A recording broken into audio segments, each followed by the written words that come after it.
댓글을 많이 남겨주셔서 하나씩 다 읽어보고 있습니다. 그 중에서 눈에 띄는 댓글이 하나 있었는데, 색인이 요즘에 좀 잘 안 된다는 그런 분들이 계시더라고요. 워드프레스 그리고 블로그스팟 가릴 것 없이 지금 색인이 너무 안 된다 이야기 하시는 분들이 계셔서 제가 가지고 있는 워드프레스 그리고 블로그스팟 티스토리 이렇게 3개 현재 색인 상태를 좀 보여드리도록 하겠습니다. 저도 이걸 뭐 평소에 체크하는 스타일은 아니고 가끔 가다가 뭐 수익이 하락했다거나 갑자기 뛴다거나 그럴 경우에 들어가서 확인을 하는데, 이런 거에 좀 신경을 좀 꼼꼼하게 쓰지 않는 이유는 이 색인이라는 게 시도한다고 해서 갑자기 막 개선이 된다거나 막 그런 드라마틱한 성장이 이루어지지 않는 부분이기 때문에 제가 안 보는 것인 거지, 저만의 다른 뭐 방법이 있어서 그런 건 아니라는 점 먼저 말씀을 드리고 보여드리도록 하겠습니다. 첫 번째 화면은 워드프레스입니다. 제 메인 블로그인데 지금 보시는 바와 같이 색인이 생성되어 있고, 그리고 뭐 노출도 정상적으로 다 잘 되고 있습니다. 이 블로그는 하루에 대략 한 $30 정도 저한테 벌어다 주고 있는데, 꾸준히 벌어다 주고 있어요. 뭐 그 이유는 이렇게 뭐 색인이 문제가 없고 노출도 잘 되고 있기 때문에 그런 것 같은데, 서치 콘솔 외에도 마이크로소프트의 빙 들어와서 보면 대략적으로 노출 그리고 클릭 수가 정상적으로 나온다는 것을 볼 수 있습니다. 평일에 잘 나왔다가 이 블로그는 또 주말에 꺾이는 그런 주제로 글이 작성이 되어 있습니다. 글을 어느 정도 쌓아놨기 때문에 며칠 동안 글을 쓰지 않아도 계속 저한테 매일 한 대략 5만 원 정도 주고 있는, 5만 원 아니죠. 4만 원 정도 되겠죠. 매일 4만 원씩 저한테 주는 굉장히 도움되는 그런 블로그입니다. 빙은 이렇고, 네이버 서치 어드바이저에 들어와 보니까 수집 현황은 이렇습니다. 10월 19일에 한번 튀었다가 또 10월 13일, 14일에 바닥을 쳤다가 다시 올라왔네요. 현재는 평균이랑 거의 수렴한 것 같습니다. 뭐 이때는 무슨 이유가 있었겠죠? 뭐 네이버가 업데이트를 했다거나 그런 이유로 좀 꺾였던 것 같은데, 이제 워드프레스는 그래서 좀 문제가 없는 것으로 보여지고, 다음은 블로그 스팟입니다. 블로그 스팟은 이게 키운 지 얼마 안 돼서 처음에 좀 잘 나왔다가 이제 떨어지기 시작했는데, 이 부분은 티스토리를 운영하고 있었던 기간입니다. 티스토리를 연결을 하다가 바꿨거든요. 그래서 좀 꺾여서 지금 보이는데, 실적은 그렇게 썩 좋은 편은 아닙니다. 색인을 보면, 근데 뭐 색인이 갑자기 떨어졌다거나 뭐 그런 건 보이지 않죠. 그냥 유지되고 있는 모습입니다. 네, 블로그 스팟도 마찬가지로 마이크로소프트 빙에 들어와 보니까 색인이 비슷한 것 같아요. CTR이 굉장히 좀 낮은데, 이 블로그는 대략 하루에 한 5에서 $10 정도 벌어다 주고 있습니다. 이건 뭐 요일에 따라서 좀 편차가 있는 그런 글로 작성이 되어 있고, 블로그 스팟의 네이버 서치 어드바이저에 들어와 보니까 이런 식으로 되어 있습니다. 살짝씩 튀어 있는 게 좀 보이는데, 좀 재미있는 글들을 몇 개 썼어요. 트래픽은 많은데 글이 없는 것들이 있어서 좀 키우고 싶은 마음에 블로그 스팟에 일부 좀 키워드를 줬습니다. 이런 경우에는 좀 노출이 되게 좀 늦게 되는 것 같아요.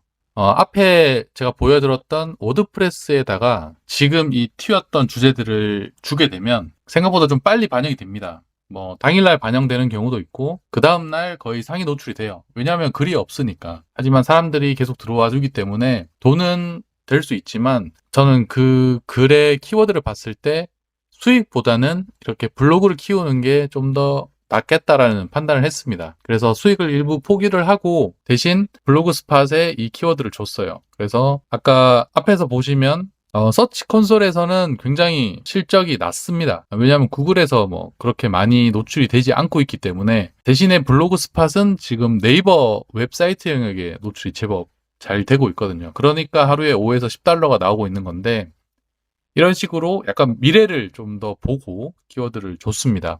이건 뭐 나중에 어떻게 될지는 저도 모르는 거지만, 이런 식으로 네이버에 좀 좋은 점수들이 쌓이게 되면 아무래도 점점 반영되는 시간들이 짧아지지 않을까라는 생각을 가지고 있습니다. 네, 마지막으로 티스토리입니다. 티스토리 실적은 지금 보시는 바와 같이 한 2번 정도 튀은 기록이 있네요. 네, 나머지는 동일합니다. 뭐 색인 생성도 크게 문제 없는 것 같고, 빙에서도 뭐 크게 문제는 없어요. 티스토리가 예전에 서버 문제가 있고 상단에 광고가 들어오고 난 뒤에 많은 분들이 탈퇴를 많이 하셨습니다.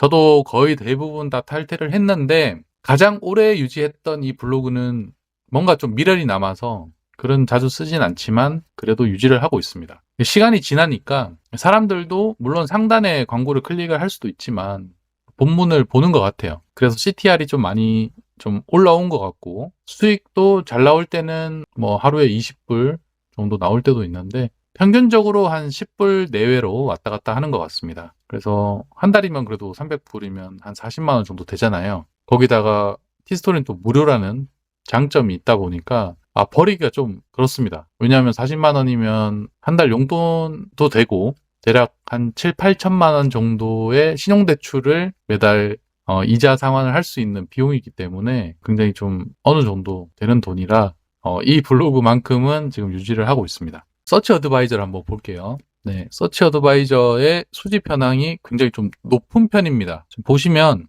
100 그리고 140 이런 식으로. 아까 워드프레스 같은 경우도 보시면 아시겠지만 이 100 정도를 기준으로 수집이 되고 여기 거의 0에 가까워졌던 기간들이 두 번 있었잖아요. 티스토리도 마찬가지지만 이렇게 두 번 떨어진 거 보니까 확실하게 뭐 네이버 측에서 무슨 업데이트 같은 게 있었던 것 같습니다. 근데 얘도 마찬가지로 평균적으로 100이긴 한데 약간 좀 100 이하의 좀 완료된 페이지가 좀 보이고 워드프레스 같은 경우는 상단을 확실히 뚫어서 그런지 얘도 평균적으로 100 이하지만 이 최고치가 좀 높다 보니까 그렇게 보이는 것 같아요. 그래서 현재 주력은 워드프레스와 티스토리가 좀 주력이고 저도 블로그 스팟은 좀 키우고 있습니다. 이렇게 점검을 좀 해봤는데 현재 제 블로그는 크게 문제가 없는 것 같아요. 네, 이건 뭐 도움을 어떻게 드려야 될지 모르겠지만 최근에 키우고 있는 블로그를 한번 찾아보도록 하겠습니다. 얘는 여행 블로그인데 워드프레스고요. 얘도 크게 떨어진 건 없고 이 블로그는 IT 관련된 블로그인데 또 뭐 크게 변화는 없습니다. 그리고 이 블로그가 좀 연예인들 관련된 글을 쓰다 보니까 좀 다운이 될 줄 알았는데 얘도 크게 문제 없고 예전에 제가 그 워드프레스를 운영할 때 벌처 관련된 도메인 사용했었잖아요. 그것도 크게 문제는 없습니다. 벌처는 최근에 이제 벌처 웹 호스팅이 종료되면서 제가 좀 다르게 운영을 하고 있습니다.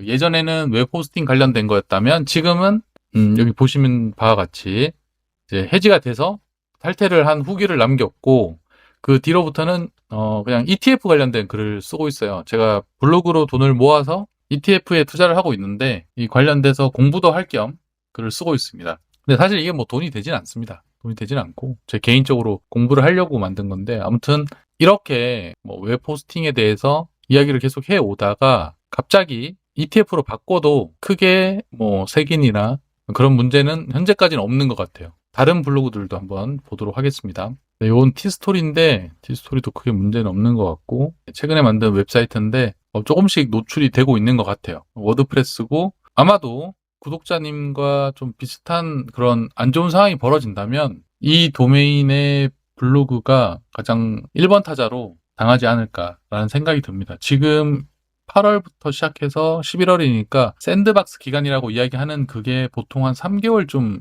발생을 하는 걸로 제가 알고 있는데 아마 그게 맞다면 이 친구도 머지않아서 그렇게 될 것 같아요. 만약에 색인이 제대로 되지 않는다면 이 블로그를 기준으로 어떻게 해서 색인이 잘 되게 되는지 제가 알고 있는 방법들을 좀 시도를 해본 다음에 여러분들께 좀 더 정확한 정보를 드릴 수 있도록 하겠습니다. 그렇다고 해서 이 부분에 대해서 그냥 쉽게 넘어가기에는 많은 구독자분들께서 색인으로 좀 많이 고민을 하고 계시는 것 같아서 저도 좀 알아볼 수 있는 방법들은 알아보고 한번 확인을 해보도록 하겠습니다. 근데 색인이 안 되는 블로그가 없다 보니까 이걸 어떻게 해야 될지를 모르겠어요. 지금 잘 되고 있는데 굳이 뭐 어떻게 안 되게끔 할 수 있는 방법도 잘 모르겠고 그래서 지금 보고 계시는 이 블로그가 샌드박스 기간에 들어가게 된다면 이 블로그를 기준으로 계획해 보도록 하겠습니다. 스트레스를 받으시기보다는 네이버나 빙이나 아니면 뭐 줌 이런 사이트들에서 노출이 어느 정도 된다면 그 검색 엔진을 위한 글을 작성해 보시는 게 제가 봤을 때는 현재 상태에서 최선의 방법이 아닌가 싶습니다. 그래서 너무 거기에 매달리지 마시라, 전 그 말을 좀 드리고 싶고, 저도 좀 색인이 안 되는 블로그가 나오게 되면 다시 영상을 좀 올리도록 하겠습니다. 다음 영상에서 뵙겠습니다. 불로소득이었습니다.